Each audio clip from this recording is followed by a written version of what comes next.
ରାୟଗଡ଼ାରେ ଭାରତ ବନ୍ଦର ପ୍ରଭାବରେ ଚକ ଅଖ ସବୁ ଠପ୍ ହୋଇପଡ଼ିଛି। ବିଭିନ୍ନ ଦାବି ନେଇ ଆଜି କେନ୍ଦ୍ରୀୟ ଶ୍ରମିକ ସଂଗଠନ, ମିଳିତ ମଞ୍ଚ ଓ ସ୍ୱାଧୀନ ଫେଡେରେସନ ସର୍ବଭାରତୀୟ ସ୍ତରରେ ବନ୍ଦ ଡାକରା ଦେଇଥିବା ବେଳେ ଏହାର ପ୍ରଭାବରେ ରାୟଗଡ଼ା ସହରରେ ଦେଖିବାକୁ ମିଳିଛି। ସହରରେ 10ଟି ବିଭିନ୍ନ ସଂଗଠନ ଆନ୍ଦୋଳନରେ ସାମିଲ ହୋଇଛନ୍ତି। କପିଳାସ ଛକ ଓ ସିରିଗୁଡ଼ା ଛକରେ ଶ୍ରମିକ ସଂଗଠନ କର୍ମକର୍ତ୍ତାମାନେ ପିକେଟିଂ କରି ରାସ୍ତା ଅବରୋଧ କରିଛନ୍ତି। ସକାଳ 6ରୁ ସନ୍ଧ୍ୟା 6 ପର୍ଯ୍ୟନ୍ତ ବନ୍ଦ ଫଳରେ ସହରର ବିଭିନ୍ନ ଦୋକାନ ବଜାର ଓ ଯାନବାହନ ଚଳାଚଳ ସମ୍ପୂର୍ଣ୍ଣ ବନ୍ଦ ରହିଛି। ରାୟଗଡ଼ା ବସ୍ଷ୍ଟାଣ୍ଡରେ ବସ୍ ସେବା ବନ୍ଦ ରହିଥିବା ବେଳେ ଯାତ୍ରୀମାନେ ନାନା ଅସୁବିଧାର ସମ୍ମୁଖୀନ ହେଉଛନ୍ତି। ସେହିପରି ସହରର ବିଭିନ୍ନ ଶିକ୍ଷାନୁଷ୍ଠାନ, ବ୍ୟାଙ୍କ ପ୍ରତିଷ୍ଠାନ ମଧ୍ୟ ବନ୍ଦ ଅଛି ବୋଲି କୁହାଯାଉଛି। ଶ୍ରମିକ ବିରୋଧୀ 4ଟି ଶ୍ରମ କୋଡ୍ ଓ ଆଇନର ପ୍ରତ୍ୟାହାର, ଶ୍ରମ ଶକ୍ତି ନୀତି 2025ର ପ୍ରତ୍ୟାହାର, ବିଦ୍ୟୁତ୍ ସଂଶୋଧିତ ବିଲ୍ ବାତିଲ କରିବା ଓ ଅଙ୍ଗନବାଡି ଆଶାକର୍ମୀ ଓ ପାଚିକାମାନଙ୍କୁ ଶ୍ରମିକର ମାନ୍ୟତା ଦେବା ଭଳି ଅନେକ ଦାବି ରଖିଛନ୍ତି ବିଭିନ୍ନ ସଂଗଠନ। ବନ୍ଦର ପ୍ରଭାବ ରାୟଗଡ଼ା ସହରରେ ଦେଖିବାକୁ ମିଳିଛି। ଶଙ୍କର ଜେନା, ଜିଲ୍ଲା ସଭାପତି INTUC ରାୟଗଡ଼ା। ଆଜ୍ଞା, ଆଜିର ଏ ଯୋଉ ଧର୍ମଘଟ ଆମେ ଖାଲି ରାୟଗଡ଼ା ନୁହଁ, ସର୍ବଭାରତୀୟ ସ୍ତରରେ ଧର୍ମଘଟ। ମୋଦି ସରକାର ଏ ଯୋଉ କୃଷକ ଶ୍ରମିକ ମାରଣା ନୀତି ଚଲେଇଛି ତା ବିରୁଦ୍ଧରେ ଆଜିର ଆନ୍ଦୋଳନ ଥିଲା। ଆମେ ଯଦି ଦେଖିବା, ପ୍ରଥମ ମୋଦି ସରକାର ଶାସନକୁ ଆସିବା ପୂର୍ବରୁ ବହୁତ ମିଠା ମିଠା କଥା କହୁଥିଲେ, କିନ୍ତୁ ଶାସନକୁ ଆସିଲା ପରେ ପ୍ରଥମେ ଯୋଉ ଦେଖିବା ଆମେ ଯୋଉ ସେ କୃଷକ ମାନଙ୍କ ପାଇଁ ଯୋଉ MSP ଧାର୍ଯ୍ୟ କରିବାର ଥିଲା, ସେତେବେଳେ ଯୋଉ ଦିଲ୍ଲୀରେ ଯୋଉ କୃଷକ ଆନ୍ଦୋଳନରେ ଶହ ଶହ କୃଷକ ଜୀବନ ଗଲା ଦେଖିଲେ। ଆଜି ଠିକ୍ ସେହିପରି ଲେବର ଲ ଯୋଉ ଥିଲା ତାକୁ ପରିବର୍ତ୍ତନ କରି ଲେବର କୋଡ୍ 4ଟି ଲାଗୁ କରିବାକୁ ଯାଉଛି, ଯାହାଦ୍ୱାରା ସେ ଲେବର କୋଡ୍ ଲାଗୁ ହେଲେ ସାଧାରଣ ଶ୍ରମିକ କୃଷକ ଯୋଉ ଭାଇମାନେ ରହିଲେ ସେମାନେ ତାଙ୍କର ନ୍ୟାର୍ଯ୍ୟ ଦାବିକୁ ଉପସ୍ଥାପନ କରିପାରିବେନି, ତାଙ୍କୁ ପାର୍ଟି ବନ୍ଦ କରିଦେଉଛି ଏବଂ ପୁଞ୍ଜିପତି ଖଣି ଖଦାନ ମାଲିକମାନଙ୍କୁ ସୁହାଇଲା ଭଳିଆ ନିୟମ ହୋଇଛି, ତାକୁ ଆମେ ପ୍ରଥମ ବିରୋଧ କରୁଛୁ। ଦ୍ୱିତୀୟତଃ ସରକାର କହିଲା ୟୁବା କା ଦେଶ, କିନ୍ତୁ ଯୁବକ ଯୁବତୀ ରାଜରାସ୍ତାରେ ବେକାର ହେଇ ବୁଲୁଛନ୍ତି, ତାଙ୍କ ପାଇଁ ଚାକିରି ନାହିଁ। ତୃତୀୟରେ ଦେଖିବା ଦରଦାମକୁ ଦେଖିବା, ଯଦି ଦରଦାମ ଯାହା ଆପଣ ମାନେ ବି ପରିବାର ସହିତ ରହୁଥିବେ, ପରିବା ମାର୍କେଟକୁ ଯାଆନ୍ତୁ, ଟଙ୍କା 500ରେ ଗୋଟେ ବ୍ୟାଗ ଭରୁନି ପରିବା। ଗୋଟେ ସାଧାରଣ ଲୋକ ଖାଇବ କ'ଣ, ବଞ୍ଚିବ କେମିତି? ସେପରି ଦେଖିବା, ଯଦି ଆମେ ସରକାରୀ କାର୍ଯ୍ୟାଳୟ ଗୁଡ଼ାକରେ ଦେଖିବା, ଆସନ୍ତା 10 ବର୍ଷରେ ସରକାରୀ ଚାକିରି ବହୁତ କମ୍ ବାହାରିଛି।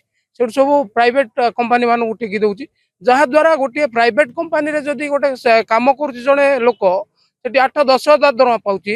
ସେଇ କାମକୁ ଯଦି ଗୋଟେ ସରକାରୀ କର୍ମଚାରୀ କରୁଛି, ସେଠି 60,000 ଦରମା ପାଉଛି। ଏଇଟା କି ଅନ୍ୟାୟ? ଯଦି କାମ ସମାନ, ଦରମା ସମାନ ହବା ଦରକାର।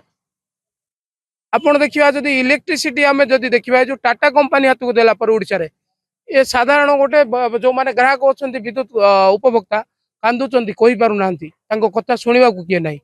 ଏ 3 ବର୍ଷ ତଳେ ସ୍ମାର୍ଟ ମିଟର ଲଗେଇଥିଲା, ସେ ସ୍ମାର୍ଟ ମିଟର ଯୋଉ ବି ଚାର୍ଜେସ୍ ଥିଲା ସେ କଞ୍ଜୁମର ମୁଣ୍ଡରେ ପଡିଥିଲା। ଆଜି ଏମାନେ ଆଣିଲେ ପ୍ରିପେଡ ମିଟର, ତା ମଧ୍ୟ ପଡିବ କଞ୍ଜୁମର ମୁଣ୍ଡରେ, କିନ୍ତୁ ସରକାର ସଂସ୍ଥାକୁ ହଜାର ହଜାର କୋଟି ଟଙ୍କା ସବସିଡି ଦଉଛି। ଏ କାହା ସ୍ୱାର୍ଥରେ? ସଠିକ ଭାବରେ ଯଦି ଦେଖିବା, କୃଷକ ମାନେ ଏ ବର୍ଷ ବର୍ଷ ଶୀତ କାକର ବର୍ଷାରେ ଖଟିକି ଧାନ ଅମଳ କରିବେ, କପା ଅମଳ କରୁଛନ୍ତି, ତାଙ୍କର ସରକାର ଯୋଉ ଧାର୍ଯ୍ୟ କଲା ରେଟ୍ ମଣ୍ଡିରେ ନେଇ ମାସ ମାସ ପକେଇ ରଖୁଛନ୍ତି ଅଫିସର ମାନେ। ଅଫିସର ଏବଂ ମିଲ୍ ମାଲିକଙ୍କର ଯୋଉ ମଧୁଚନ୍ଦ୍ରିକା, ତା ପାଇଁ ଏ କୃଷକ ଆଜି କାନ୍ଦୁଛି, ତା ପେଟ ଭୋକିଲା।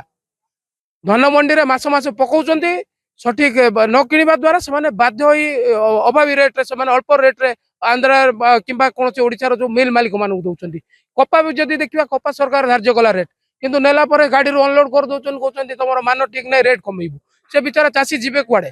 ତେଣୁକରି ଆଜି ଏ ପ୍ରକାର ସାମୂହିକ ମାନେ ସାଧାରଣ ଜନତାଙ୍କର, କୃଷକଙ୍କର, ଶ୍ରମିକଙ୍କର, ବେକାରୀଙ୍କ ସମସ୍ୟା, ସମସ୍ତଙ୍କ ସାଧାରଣ ସର୍ବସାଧାରଣ ଲୋକଙ୍କର ସାଧାରଣ ଯୋଉ ଅଛି ସମସ୍ୟା, ସେଗୁଡିକୁ ନେଇ ଆଜି ଆମର ବଣ୍ଡା କରାଯାଇଛୁ।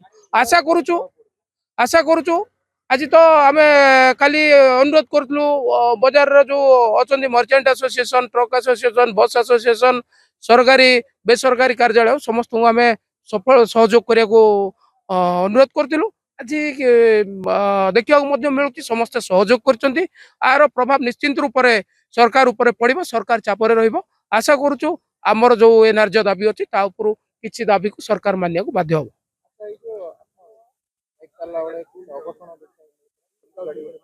ଆଜ୍ଞା ଆଜ୍ଞା, ସକାଳ 6ରୁ ଆମେ ଆଜି ଏଠି ବସିଥିଲୁ।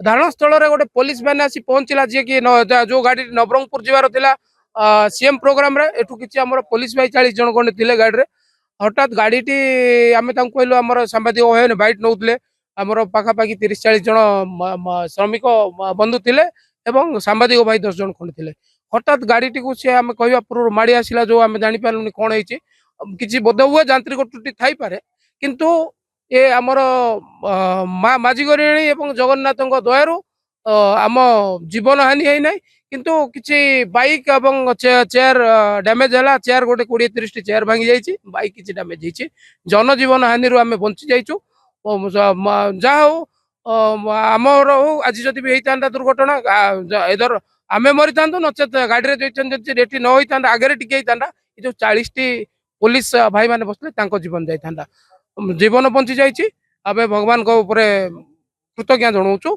आम जीवन बंचाई देइछन्ति किंतु सरकार को गोटे प्रश्न सरकार जो बाइक रो फिटनेस टेस्ट करूछि नले हजार हजार टका फाइन पे नियम कला किंतु सरकारी गाड़ी सरकारी लोक 40 टी निरीह जीवन थिला से गाड़ी रो फिटनेस अछि कि ता ऊपर तदंत करिवो कि ए जदि जीवन जाइथांदा ता पई के दायी रहथांदा एटा हमें प्रश्न करूछु।